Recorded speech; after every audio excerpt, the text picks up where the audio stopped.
तो यानी मनुष्य को एक ये विश्वास हो चला है कि जब भी धर्म की हानि होगी तो ईश्वर आएगा और ईश्वर ही हमें मुक्ति देगा, जबकि ऐसा नहीं है। बाबा जी जो कहते हैं वो कहते हैं कि ईश्वर तो व्यापक है, इस खाली स्थान के रूप में चारों तरफ हमारे पास है ही, हम भी उसमें डूबे भीगे घिरे हैं ही। तो यहाँ बाबा जी ये कह रहे हैं कि आप स्वयं पर काम करो, आपको जितना कुछ भी काम करना है, जो भी कुछ करना है, वो अपने ऊपर ही करना है। और तुम्हें ध्यान हो, अपने स्कूल में जो हमारा जीवन विद्या का जो रूम था, ऊपर हॉल था जिसमें ट्रेनिंग होती थी, मीटिंग होती थी, उसमें ऊपर एक लाइन लिखी थी कि स्वयं का सुधार ही संसार की सबसे बड़ी सेवा है। तो स्वयं को तो कल हमने जान दिया, तो स्वयं का सुधार करके हम इस संसार की सबसे बड़ी सेवा कैसे कर सकते हैं। तो स्वयं को जान लिया, अब संसार को जानने की बारी थी। तो स्वयं को लेकर कल तुम्हारी क्या क्लियरिटी बनी, तुम स्वयं को लेकर क्या समझ पाई हो?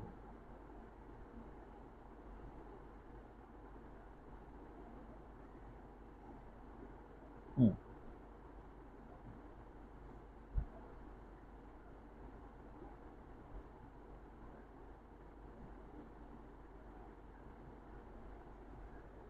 हम्म,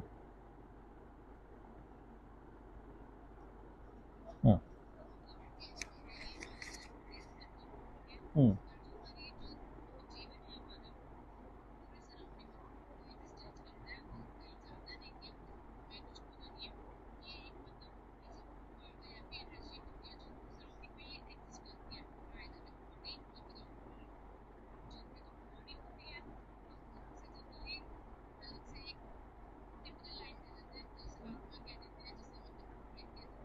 हम्म।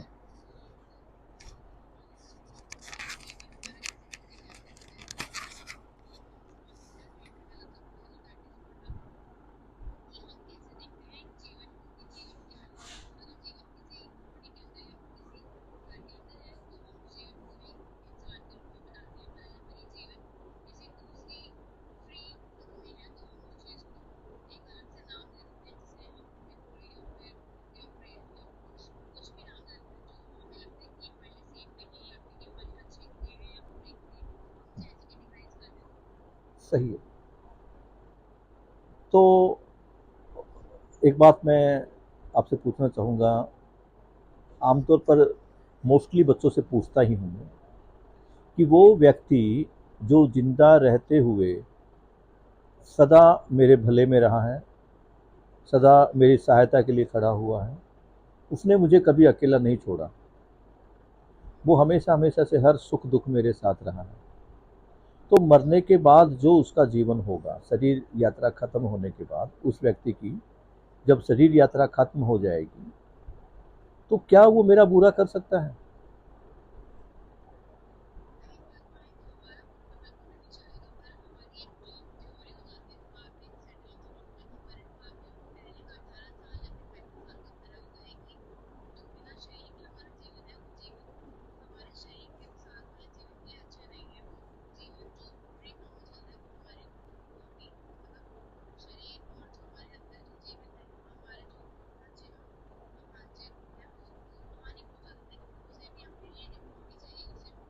सही।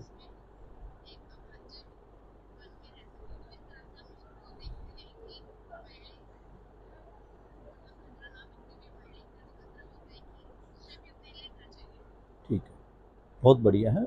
हमें ये लगता है कि वो बाहरी जो जीवन है, उसके पास शरीर नहीं है और वो अभी परंपरा से जुड़ा हुआ है, वो शरीर की चाहत उसमें बनी हुई है, तो वो हमारे शरीर को कभी ग्रहण ना कर ले, ओवरटेक उसको ना कर ले, अपने अंडर में ना ले ले, ऐसा हमें फील होता है। और ये हमने देखा भी है कई बार, कई परिवारों में कुछ व्यक्तियों में ऐसा लगता है कि जैसे किसी बाहरी जीवन ने उसको अपने कब्जे में ले लिया है, जिसको हम कहते भी ये इसको ओपरा है या पराया है या उससे पीड़ित रहता ही है। लेकिन यहाँ मैं दूसरी बात आपसे पूछना चाह रहा था कि ऐसा व्यक्ति जिसने जीते जी कभी आपका बुरा नहीं किया, मरने के बाद भी उसका जीवन आपका भला ही चाहेगा। अगर आप कुछ गलत करने का प्रयास भी करेगा तो वो आपके जीवन को प्रभावित करेगा। तो ऐसे जीवन जो सदा सदा से हमारे साथ थे, जिसने हमारी भलाई ही चाही है, जिसने हमारा अच्छा ही किया है, वो मरने के बाद भी हमारा कुछ अच्छा ही करना चाहता है। ऐसे जीवन को हम देव या देवता नाम दे देते हैं। एक ऐसा व्यक्ति जिसने किसी गांव विशेष में कोई तपस्या की है और सदा सदा से ही जब तक वो जीवित था उसने वहाँ के गांव के लोगों की सेवा की है, या उनके लिए कुछ अच्छा काम किया है, या उनकी भलाई के लिए कुछ अच्छा काम किया है, या उस व्यक्ति के पास कुछ अद्भुत शक्तियाँ थी जिनका प्रयोग करके उस व्यक्ति ने उनका भला ही किया है, तो ऐसे व्यक्ति को मरने के बाद भी वहाँ के लोग देवता की संज्ञा देके उसकी समाधि बनाते हैं, उसकी पूजा करते हैं, उसका एक मंदिर टाइप का बना देते हैं, वहाँ जाके उसके सामने मत्था टेकते हैं। ऐसा देखने में मिला है। तो ऐसा व्यक्ति जो जीते जी मेरे साथ था, हमेशा सुख दुख में मेरे साथ रहा, ऐसे व्यक्ति मरने के बाद ऐसे जीवन को हम देवता की संज्ञा देते हैं। जैसे आपने बताया कि भाई एक डर रहता है कि कभी कोई बाहरी जीवन जिसके पास शरीर नहीं है और वो पुरानी मान्यताओं से भरा हुआ है, पीड़ा से भरा हुआ है, वो हमारे शरीर को कब्जा कर ले। तो ऐसा हमने कई बार देखा भी है कि कुछ शरीर किसी अच्छे महापुरुष उसके ऊपर ओवरटेक हो जाते हैं, फिर वो कुछ बताने लगते हैं जिसे हम कहते हैं देवी आ गई या कुछ ऐसा आ गया। हालांकि विज्ञान या बाबा जी भी इसको कुछ ऐसा नहीं कहते, लेकिन एक थोड़ा इसको एग्जाम्पल के लिए, क्योंकि हम जहाँ पर हैं वहाँ से ऊपर उठना है। जो मान्यताएं हमारे अंदर हैं उन मान्यताओं से ऊपर उठना है। तो ऐसी मान्यताओं में हम कहते हैं कि शरीर में कोई देवता आ गया। साथ ही कोई ऐसा व्यक्ति भी है जो जीते जी आपको फूटी आंख नहीं सुहाता था, वो हमेशा आपका बुराई करता था, हमेशा झगड़ा करता था, हमेशा आपको नीचा दिखाने का प्रयास करता था। तो ऐसा व्यक्ति क्या मरने के बाद आपको खुशी दे सकता है? जी, जी। ऐसे ही जीवन को जो मान्यताओं से, परंपराओं से, बुराइयों से, इन सब से भरा हुआ था, ऐसे जीवन को हम संज्ञा देते भूत और प्रेत की। तो यही, हाँ, बाबा जी इन्हीं को दो बता रहे हैं कि भूत प्रेत और देवी देवता जो बता रहे हैं वो ऐसे ही जीवन थे जो मरने के बाद भी हमारे जीवन को प्रभावित करते हैं। ठीक है, तो दो संज्ञा तो ये होगी। और आज का जो हमारा दिन था, आज की जो हमारी चर्चा होनी है, वो चर्चा होनी थी संसार क्या है। ये थोड़ा सा एक लंबा विषय हो जाता है। संसार क्या है, मैं क्या हूँ, इसको समझना थोड़ा सा एक छोटा हिस्सा है। अब संसार क्या है उसको देख लेते हैं। तो मैं अपने, हम्म,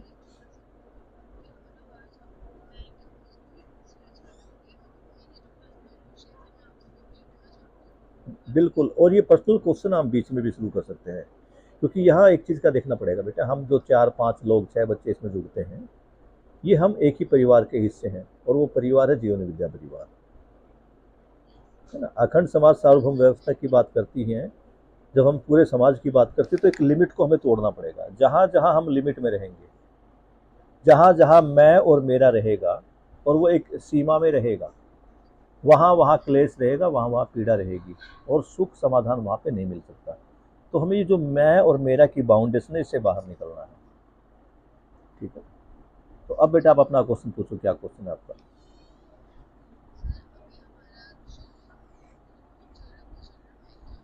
हम्म,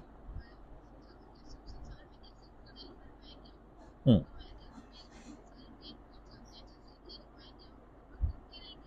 हम्म,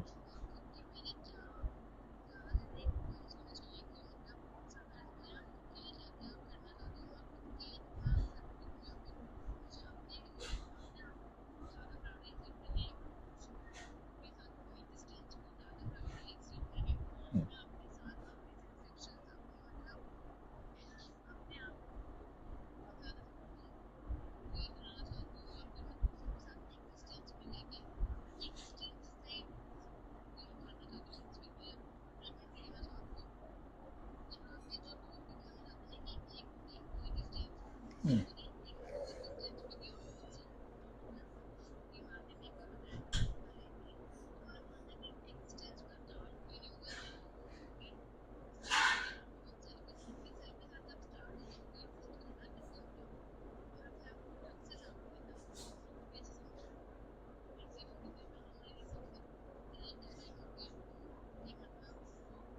अस्तित्व ही से अस्तित्व है। बिल्कुल सही है। और ये बातें आपकी पूनम बहन के साथ हुई थी। बिल्कुल सही है। और पूनम बहन ने भी काफ़ी सही कहा है, बिल्कुल।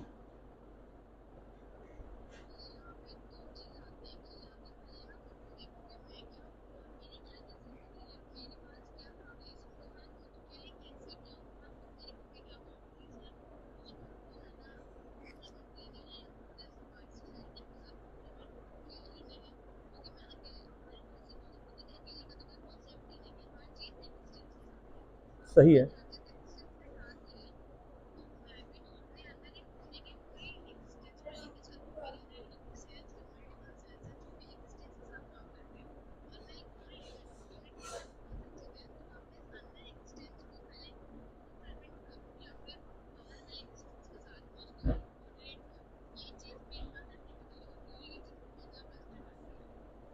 ठीक है। क्वेश्चन खत्म है बेटा। अभी मैंने अपने स्कूल में जीवन विद्या हॉल में लगे हुए एक सूत्र के बारे में बात की थी। स्वयं का सुधार ही संसार की सबसे बड़ी सेवा है। मुझे सारा काम अपने ऊपर करना है। अभी तक क्या रहता है कि जिन मान्यताओं में हम जिए हैं, जिन धर्मों में हम जिए हैं, उनको एक बार झांक के देखते हैं। उसमें क्या होता है कि मैं तो ठीक हूँ, बाकी सबको ठीक करना है। जीवन विद्या के शिविर लेने के बाद, मध्य दर्शन के शिविर लेने के बाद मुझे एक बात तो लगती है कि मैं तो ठीक हूँ। ये शिविर तो मम्मी के लिए है, ये शिविर तो लक्ष्मी बहन के लिए, ये शिविर तो पापा के लिए, ये तो शिविर तो भाई के लिए। मैं तो समझी हुई हूँ, समझने की जरूरत तो उनको है ना। और ये केवल आपके ही दिमाग में नहीं आता, ये सबके दिमाग में आता है। मैं भी जब शिविर में गया था तो मुझे लगा कि कंटेंट बहुत अच्छा है, काश मेरी बेटी भी इसको अडेप्ट करे। मैं यही तो हूँ जो अपनी बेटी से चाहता हूँ। ये सारी चीज़ें मैं अपनी बेटी में देखना चाहता हूँ, ये सारी चीज़ें मैं अपनी पत्नी में देखना चाहता हूँ, अपने बच्चों में देखना चाहता हूँ। लेकिन मैटर ये करता है कि जब मैं अपने बच्चों को बोलता हूँ तो वो बच्चे मुझे बोलते हैं कि पापा आप तो जीवन विद्या 3 साल से कर रहे हैं और आप तो आज भी वैसे के वैसे हैं, आप में तो किसी परिवर्तन को आप नहीं देख पा रहे। जब मुझे 3 साल जीवन विद्या में जाते हुए हो गए और बच्चे मेरे अंदर परिवर्तन नहीं देख रहे हैं, तो क्या बच्चे मेरी तरफ आकर्षित हो गए, या जिस विद्या को मैं ग्रहण कर रहा हूँ उस शिक्षा की तरफ आकर्षित हो गए? नहीं होंगे। तो सारा काम मुझे किसके ऊपर करना है? पहले अपने ऊपर करना है। जब मेरे अंदर कोई परिवर्तन आएगा तो बच्चे अपने आप ही अडॉप्ट कर लेंगे, क्योंकि हर आदमी सुखी होना चाहता है, हर आदमी सुख को ही प्राप्त करना चाहता है। सुख की प्यास हर एक व्यक्ति विशेष में है। तो जब व्यक्ति मुझे सुलझा हुआ देखेंगे, मुझे समाधानित देखेंगे, मुझे समृद्ध देखेंगे, और जब मेरे आचरण में, मेरे व्यवहार में वो कोई परिवर्तन देखेंगे तो वो अपने आप आएंगे। अब जैसे मैं अपनी एक छोटी सी बात बताता हूँ। महेंद्र भाई तो बोलते हैं कि ये एक ज़्यादा बड़ा काम नहीं है। जीवन विद्या में आकर गुस्सा कम हो गया। हम जीवन विद्या में गुस्सा कम करने नहीं आए। जीवन विद्या में आकर मेरे दूसरे व्यक्तियों से बातचीत करने का तरीका ठीक हो गया। हम जीवन विद्या में बातचीत का तरीका भी ठीक करने नहीं आए हैं। जीवन विद्या में आके मैं लोगों से बड़ी मीठी मीठी और ज्ञान की बातें करने लगा, यानी जो कुछ मैंने सीखा अब मैं वो बातें दूसरों को सुनाने लगा। इसमें मुझे लगा कि समाज में मेरा सम्मान होने लगा। तो हम इस सम्मान के लिए भी जीवन विद्या से नहीं जुड़े हैं, हम जीवन विद्या में जुड़े हैं अपनी जागृति के लिए, उस जागृति को प्रमाणित करने के लिए। हम जीवन विद्या से जुड़े हैं ताकि मैं को समझ पाऊँ, मैं संसार को समझ पाऊँ, और मुझे क्या करना है इसको समझ पाऊँ। हमारे पास होता उल्टा है। हम सबसे पहले डू एंड डोंट्स पे आ जाते हैं, क्या करना है और क्या नहीं करना। और इस क्या करना और क्या नहीं करना के बीच में एक दीवार खिंच जाती है। अपनी परंपराओं में भी देखें, अपने धर्मों में भी देखें, अपने जाति वर्ग में भी देखें, तो हम देख पाएंगे कि हर धर्म के अंदर डू एंड डोंट्स है। कुछ सनातनी हिंदू मानते हैं कि मंगलवार को दारू नहीं पीनी, मीट नहीं खाना, जबकि बाकी लोग खा लेते हैं, है ना। कुछ कहते हैं कि मंदिर के बाहर जूते निकाल के जाओ, कुछ कहते हैं भगवान के सामने अगर जाना तो लेट कर जाओ, कुछ कहने हैं कि भगवान के सामने लेटना है तो साष्टांग लेट जाओ, पूरा लेट जाओ, झुकना नहीं है। कुछ कहते हैं चोरी मत करो, कोई कहते हैं महिलाओं के साथ गलत दुर्व्यवहार मत करो, कोई कहते हैं झगड़ा मत करो। ठीक है, कोई व्यक्ति चोरी नहीं कर रहा तो इसका मतलब क्या वो सुखी है? कोई व्यक्ति महिलाओं को अपनी बहन की दृष्टि से देख रहा है तो क्या वो सुखी है? कोई व्यक्ति धर्म की सारी बातों को मान रहा है तो क्या वो सुखी है? मान्यताओं में जिसे शिक्षा कहा गया उसे पढ़ लिख कर कोई डॉक्टर, वकील, इंजीनियर बन गया, क्या वो सुखी है? तो यहाँ ये देखना है कि वो सुखी क्यों नहीं है, जबकि हर आदमी में प्यास और चाहत तो सुख की ही है। जब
बढ़िया है, बहुत बढ़िया है अगर तुम स्वयं को जान रही हो। अब ये बताओ, एक अच्छा बेटा बनने का प्रयास क्या आपके पिताजी ने नहीं किया होगा? एक अच्छी पत्नी बनने का प्रयास क्या आपकी माताजी ने नहीं किया होगा? और दोनों ने किया है। आपके पापा ने भी एक अच्छा पति बनने का प्रयास किया, आपकी माताजी ने भी एक अच्छा जो है पत्नी बनने का प्रयास किया, लेकिन क्या दोनों एक अच्छे पति पत्नी बन पाए? क्या उनके बीच में कोई झगड़ा नहीं है? क्या? और ये केवल आपके लिए नहीं, मेरे परिवार के लिए, सबके परिवार के लिए है। क्या हमारे बीच में कोई द्वेष, कोई क्लेश, कोई द्वंद नहीं है? क्या हमारे हमारे बीच में कोई आपसी अनबन नहीं है? अब आप अपने भाई बहनों को देखो,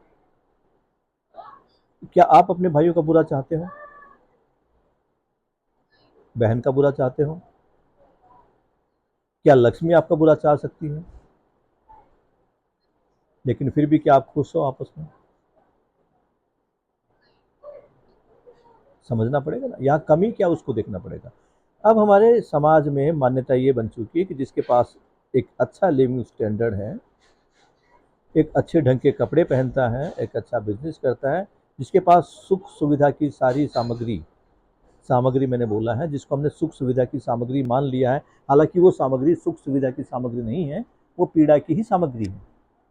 हमारे पास सभी प्रकार के संसाधन, सभी प्रकार की वस्तुएं, आवश्यक वस्तुएं, चाहे वे सामान्य आकांक्षा की वस्तु हो या महत्वाकांक्षा की वस्तु हो, वो सारी वस्तुएं हमारे पास हैं। तो तब क्या हम खुश हैं? क्या हमारे पास कोई पीड़ा नहीं है? क्या हम संबंधों में जी पा रहे हैं? भारत के अंदर अगर सबसे देखा जाए तो दो परिवार है, अडानी और अंबानी परिवार, जिनको सबसे अमीर परिवार माना जाता है।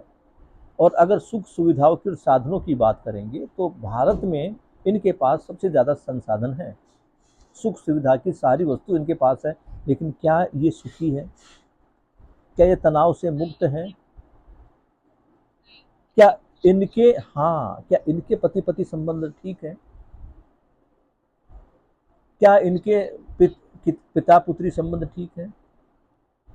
क्या इनके भाई भाई संबंध ठीक है? अगर भाई भाई संबंध ठीक होते हैं तो अनिल अंबानी और इनके एक छोटे भाई मुकेश अंबानी, क्या ये आपस में खुश होकर मिलजुल के नहीं रहते? जबकि आजकल दोनों एक दूसरे को नीचा दिखाने की दौड़ में हैं। यानी इतनी सारी सुख संपत्ति इकट्ठा करके, और हम ये संसार के, अभी भारत ले ले, भारत के सबसे अमीर आदमियों की ऐसी बातें कर रहे हैं। बहुत सारे नेता हैं जो बहुत सारे उल्टे सीधे काम करके एक अच्छी पोस्ट पर आते हैं। ऐसे बहुत सारे युवक युवतियां हैं जो खूब अच्छी पढ़ाई करके अपना यूपीएससी, है ना, इनके एग्जाम को क्लियर करके अच्छे पदों पर आते हैं। दिन रात पढ़ाई करते हैं वो बच्चे। क्या वो खुश है? क्या वो तनाव से मुक्त है? अभी कुछ डॉक्टर से मेरी बात हुई जो किसी बड़े सरकारी हॉस्पिटल में काम कर रहे हैं, और फिर उसी समकक्ष उसी के एक मित्र से, एक जो अपना छोटा प्राइवेट क्लिनिक चला रहा है, उनसे बात हुई। तो दोनों के बीच मुझे एक बात समझ में आई कि हम यहाँ छोटे हॉस्पिटल में काम कर रहे हैं और हमारे कुछ मित्र बड़े हॉस्पिटल में काम कर रहे हैं। हम अपनी मर्जी से काम कर रहे हैं, हमारे ऊपर एक बर्डन नहीं है कि हमें एक टारगेट पूरा करके हॉस्पिटल को देना। अब देखो, हॉस्पिटल जैसी जगह में भी टारगेट पूरा करना,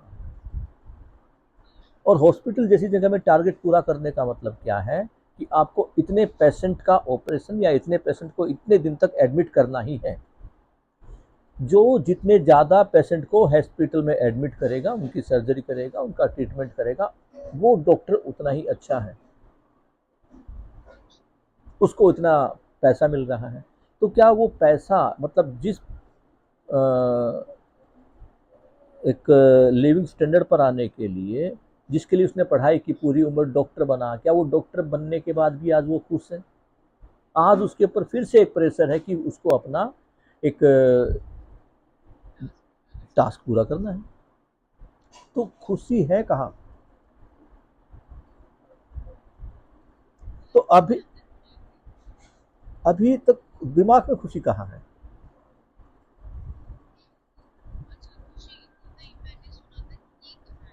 हाँ, हाँ, हाँ। तो खुशी खुशी है कहाँ? सुख कहाँ है? जबकि हर एक मानव का, बाबा जी कहते हैं कि मानव सुख धर्मी है, खुश रहना हर मानव का धर्म है।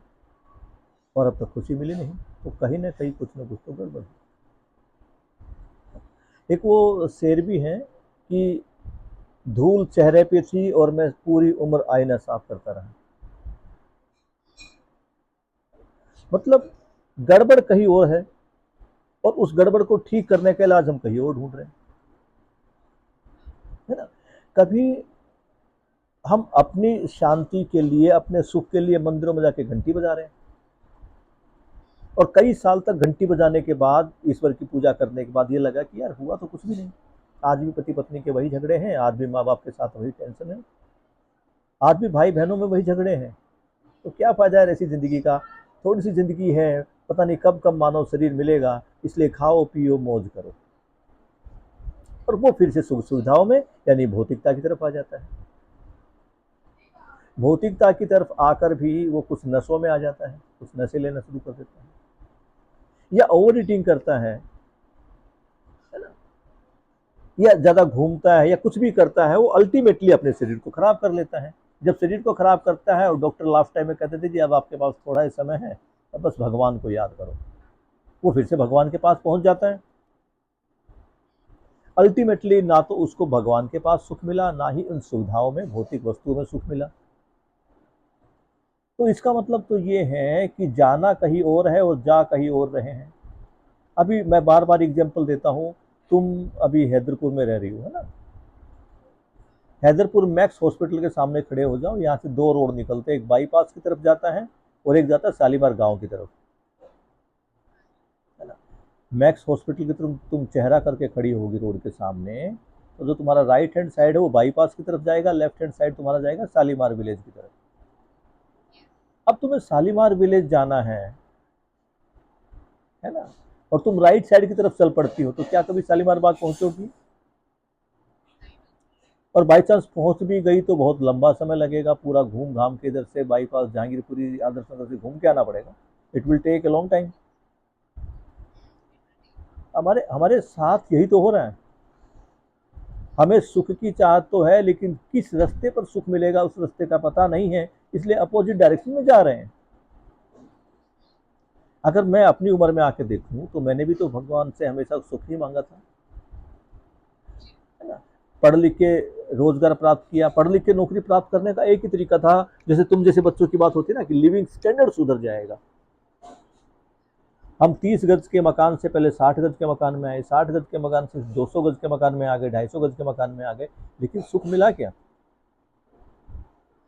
उल्टा, जितनी जितना बड़ा घर उतनी ज्यादा समस्याएं, जितना बड़ा घर वो उतना ज्यादा गंदा होगा, उसको साफ करना है। अब बच्चे झगड़ते इसलिए हैं कि तुम अपना कमरा साफ करो, तुम अपने कमरे को साफ करो, सारे एक डस्टिंग करेगा कि ये करेगा। अब देखो, जो फैमिली टाइम है, जो सुबह उठकर कुछ अच्छा समय है, वो हम कहाँ व्यस्त कर रहे हैं? घर की सफाई को लेकर झगड़े में। तो इस बड़े घर में हमने क्या पाया? सुख पाया या दुख पाया? उसके बाद मैंने एक सुंदर सी गाड़ी ले ली, और गाड़ी भी ऐसी ली जिसके अंदर सारे पार्ट ऑटोमेटिक है। अब ऑटोमेटिक गाड़ी में तो एक समस्या रहेगी, अगर नॉर्मल गाड़ी हो तो उसको कोई भी मिस्त्री देख ले, ऑटोमेटिक गाड़ी को अगर थोड़ा सा भी कुछ गड़बड़ आ गई तो उसको रिपेयर कराने के लिए कंपनी में जाना पड़ेगा, और कंपनी में भी उसके स्पेसिफाइड जो है वो टेक्निकल स्टाफ होता वही चेक करेगा।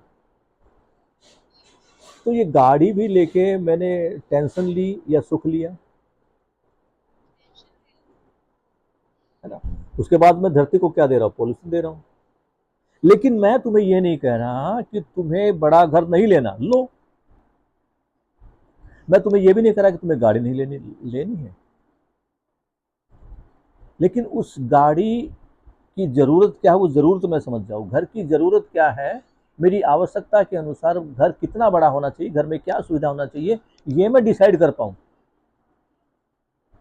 अभी क्या है, भ्रमित अवस्था में मैंने पड़ोसी के घर पे एक बहुत अच्छा सैंडलर देखा, एक बहुत अच्छा वो जो घर में लगाते हैं झूमर, वो देखा। यार ये घर में मेरे भी होना चाहिए। मैंने एक पड़ोसी के घर में देखा कि उसकी डाइनिंग टेबल बहुत अच्छी है, यार ऐसी डाइनिंग टेबल मेरे घर में भी होनी चाहिए। यहाँ तक कि मैं एक पड़ोसी के घर में बच्चे को देखता हूँ, जब मैं घर पे जाता हूँ तो उसका बच्चा मेरे पैर छूता, आके नमस्ते करता, अंकल जी नमस्ते, और बड़े प्यार से स्माइल के साथ मुझे एक पानी का गिलास या एक कोल्ड ड्रिंक देता है। और फिर मैं क्या चाहता हूँ, मैं अपने बच्चे में भी यही चाहता हूँ कि जब भी कोई बच्चा बाहर से व्यक्ति आए तो मेरा बच्चा उसके सामने झुक कर नमस्ते करे, उसके पैर छुए, उसको स्माइल के साथ एक गिलास पानी दे। जबकि होता क्या है, होता ये कि मेरे बच्चे अंदर ही रहते हैं, वो अपना टीवी देख रहे हैं।